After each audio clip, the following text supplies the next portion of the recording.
This stock that I'm looking at right now is probably one of the most popular dividend ETFs out there because the yield right now is at 8.34%, which is probably one of the highest yield you can find for an ETF at the moment. The asset under management have grown to $41 billion, which has proven to be one of the most popular covered call ETFs around. And this ETF is commonly called JEPI, but it stands for JP Morgan Equity Premium Income ETF. The dividend yield on this ETF fluctuates and it has gone up to 12% in 2023. Despite the underlying holdings not paying out 8% worth of dividends, JEPI is able to pay out such high dividends because it runs a covered call strategy. This allows them to collect the premiums and pay it out as dividends. But the downside to this, like all covered call strategies, is that there is a limit to how much upside they can grow. So for a quick refresher, if you're already familiar with options, a covered call is when you're selling a call while still holding the underlying stock. For example, if I hold 100 shares of SPY and I sell one call option, in the occasion that the call option that I sold is exercised, I do have the underlying 100 shares of SPY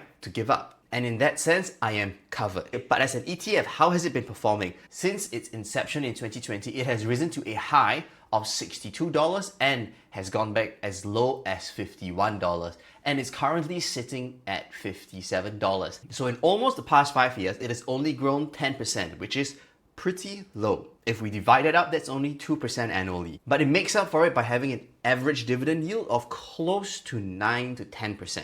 But since this is a covered call ETF, it runs into the same risk that all covered call strategies face. So these stocks tend to underperform when the market swings down rapidly and then swings up rapidly again, which is exactly what happened right after Liberation Day, and that has pushed the stock down much further. And while delivering an average of a 10% yield with a 2% capital gain on average every single year, it is not the best one out there.